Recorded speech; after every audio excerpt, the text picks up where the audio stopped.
Un mort du Covid-19 dans une maison de repos de Berchem-Saint-Aganthe, la peur de la contagion. C'était la grande crainte des maisons de repos, et elle est en train de se concrétiser.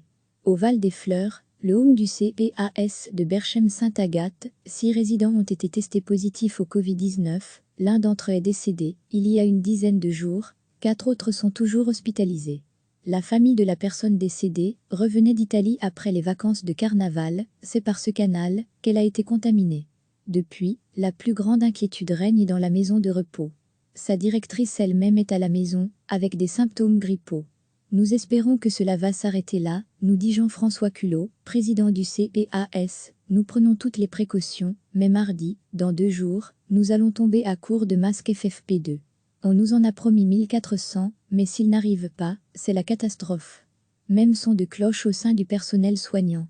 Une aide-soignante, nous l'appellerons Sylvie, nous confie, depuis la semaine dernière, nous nous protégeons au maximum. Masques et gants. Mais nous n'avons pas assez de FFP2, les seuls masques qui nous protègent totalement, donc nous sommes obligés de garder le même masque toute la journée, alors que la procédure, c'est 4 heures. Nous espérons vraiment avoir une arrivée de matériel de protection rapidement. Un infirmier confirme, nous l'appellerons Pierre, nous avons reçu 2 boîtes de masques. Ce n'est rien du tout. Ça suffira à peine pour le week-end. Nous n'en avons pas assez, tout comme les blouses. C'est une blouse par personnel soignant et un masque par personne que nous portons toute la journée. À l'étage des personnes désorientées, là où l'épidémie s'est déclarée, c'est devenu ingérable. Les résidents ne comprennent pas, nous raconte notre aide-soignante, la plupart sont atteints de démence. Dès qu'on a le dos tourné, ils sortent de leur chambre alors qu'ils sont confinés.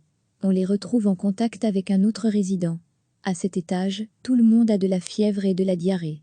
Je crains que la plupart d'entre eux en soient infectés par le Covid-19. Pour ne rien arranger, le taux d'absentéisme est énorme au Val des Fleurs, où un nombre important de travailleurs est sous certificat médical. Le personnel soignant, le personnel de logistique et de nettoyage est en sous-effectif, confirme Jean-François Culot.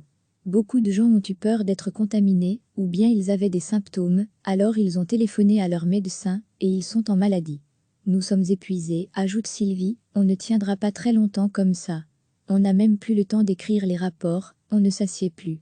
C'est une situation que je qualifierais d'apocalyptique. Les kinés, les ergothérapeutes, tous ceux qui sont là, nous aident pour les soins. Nous avons des intérimaires, mais ils ne sont pas suffisamment habitués à nos pensionnaires. C'est très difficile pour eux. Nous faisons énormément d'heures supplémentaires, et nous voyons nos résidents qui souffrent. La semaine dernière, il y a eu 7 décès. C'est énorme.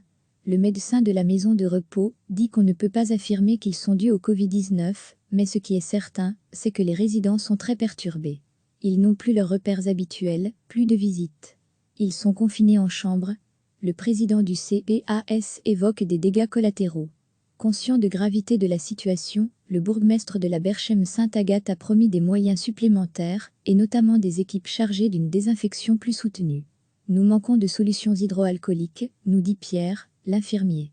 J'appelle au secours, toute aide extérieure sera la bienvenue. Même appel à l'aide de la part du secrétaire général du CPAS, Martin Dedré. J'invite les pouvoirs publics à prioriser les maisons de repos. Nous manquons de matériel de protection. Et j'appelle toutes les maisons de repos à respecter les règles de confinement. Il y a encore trop de maisons où les résidents ne sont pas isolés en chambre. Combien de temps cela va-t-il durer ? La ministre de la Santé Maggie de Bloch a dit qu'on en avait pour 8 semaines. Combien de temps vont-ils tenir dans ces conditions, Pierre et Sylvie ? Si on ne vient pas travailler, qui va s'occuper d'eux ? Mais on a peur de tomber malade nous aussi. On sait que quand on est fatigué, on n'a plus de risque d'attraper le Covid-19. Et nous ne voulons pas contaminer nos familles, mais comment faire ? Point. Si on ne nous vient pas en aide, on va à la catastrophe, ajoute le président du CPAS de Berchem-Saint-Agathe. Nous sommes dans une spirale négative. Nous avons probablement d'autres cas de Covid-19 dans la maison de repos. Nous sommes très inquiets. Le Val des Fleurs n'est certainement pas un cas isolé. On apprend aujourd'hui que dans une maison de repos de Saint-Paul, en Flandre occidentale, 19 résidents ont été déclarés avec des symptômes de coronavirus et qu'une personne est décédée. Nul doute que le pic d'infection annoncé touchera aussi les maisons de repos où vivent nos aînés, la population la plus à risque de cette pandémie, dont on découvre l'ampleur avec stupeur. Recevez chaque matin l'essentiel de l'actualité. C'était la grande crainte des maisons de repos et elle est en train de se concrétiser. Au Val des Fleurs, le home du CPAS de Berchem-Sainte-Agathe, 6 résidents ont été testés positifs au Covid-19, l'un d'entre eux est décédé il y a une dizaine de jours, 4 autres sont toujours hospitalisés. La famille de la personne décédée revenait d'Italie après les vacances de carnaval, c'est par ce canal qu'elle a été contaminée. Depuis, la plus grande inquiétude règne dans la maison de repos. Sa directrice elle-même est à la maison, avec des symptômes grippaux. Nous espérons que cela va s'arrêter là, nous dit Jean-François Culot, président du CPAS. Nous prenons toutes les précautions, mais mardi, dans 2 jours, nous allons tomber à court de masques FFP2. On nous en a promis 1400, mais s'ils n'arrivent pas, c'est la catastrophe. Même son de cloche au sein du personnel soignant. Une aide-soignante, nous l'appellerons Sylvie, nous confie, depuis la semaine dernière, nous nous protégeons au maximum. Masques et gants. Mais nous n'avons pas assez de FFP2, les seuls masques qui nous protègent totalement, donc nous sommes obligés de garder le même masque toute la journée, alors que la procédure, c'est 4 heures. Nous espérons vraiment avoir une arrivée de matériel de protection rapidement. Un infirmier confirme, nous l'appellerons Pierre, nous avons reçu 2 boîtes de masques. Ce n'est rien du tout. Ça suffira à peine pour le week-end. Nous n'en avons pas assez, tout comme les blouses. C'est une blouse par personnel soignant et un masque par personne que nous portons toute la journée. À l'étage des personnes désorientées, là où l'épidémie s'est déclarée, c'est devenu ingérable. Les résidents ne comprennent pas, nous raconte notre aide-soignante, la plupart sont atteints de démence. Dès qu'on a le dos tourné, ils sortent de leur chambre alors qu'ils sont confinés. On les retrouve en contact avec un autre résident. À cet étage, tout le monde a de la fièvre et de la diarrhée. Je crains que la plupart d'entre eux en soient infectés par le Covid-19. Pour ne rien arranger, le taux d'absentéisme est énorme au Val des Fleurs, où un nombre important de travailleurs est sous certificat médical. Le personnel soignant, le personnel de logistique et de nettoyage est en sous-effectif, confirme Jean-François Culot. Beaucoup de gens ont eu peur d'être contaminés, ou bien ils avaient des symptômes, alors ils ont téléphoné à leur médecin, et ils sont en maladie. Nous sommes épuisés, ajoute Sylvie, on ne tiendra pas très longtemps comme ça. On n'a même plus le temps d'écrire les rapports, on ne s'assied plus. C'est une situation que je qualifierais d'apocalyptique. Les kinés, les ergothérapeutes, tous ceux qui sont là, nous aident pour les soins. Nous avons des intérimaires, mais ils ne sont pas suffisamment habitués à nos pensionnaires. C'est très difficile pour eux. Nous faisons énormément d'heures supplémentaires, et nous voyons nos résidents qui souffrent. La semaine dernière, il y a eu 7 décès. C'est énorme.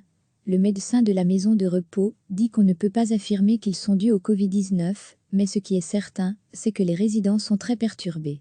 Ils n'ont plus leurs repères habituels, plus de visites. Ils sont confinés en chambre. Le président du CPAS évoque des dégâts collatéraux. Conscient de gravité de la situation, le bourgmestre de la Berchem-Sainte-Agathe a promis des moyens supplémentaires, et notamment des équipes chargées d'une désinfection plus soutenue. Nous manquons de solutions hydroalcooliques, nous dit Pierre, l'infirmier. J'appelle au secours, toute aide extérieure sera la bienvenue. Même appel à l'aide de la part du secrétaire général du CPAS, Martin Dedré. J'invite les pouvoirs publics à prioriser les maisons de repos. Nous manquons de matériel de protection. Et j'appelle toutes les maisons de repos à respecter les règles de confinement. Il y a encore trop de maisons où les résidents ne sont pas isolés en chambre. Combien de temps cela va-t-il durer ? La ministre de la Santé Maggie de Bloch a dit qu'on en avait pour 8 semaines. Combien de temps vont-ils tenir dans ces conditions, Pierre et Sylvie? Si on ne vient pas travailler, qui va s'occuper d'eux? Mais on a peur de tomber malade nous aussi. On sait que quand on est fatigué, on n'a plus de risque d'attraper le Covid-19. Et nous ne voulons pas contaminer nos familles, mais comment faire? Point. Si on ne nous vient pas en aide, on va à la catastrophe, ajoute le président du CPAS de Berchem-Sainte-Agathe. Nous sommes dans une spirale négative. Nous avons probablement d'autres cas de Covid-19 dans la maison de repos. Nous sommes très inquiets. Le Val des Fleurs n'est certainement pas un cas isolé.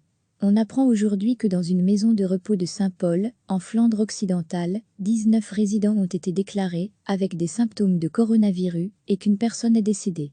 Nul doute que le pic d'infection annoncé touchera aussi les maisons de repos où vivent nos aînés, la population la plus à risque de cette pandémie, dont on découvre l'ampleur avec stupeur.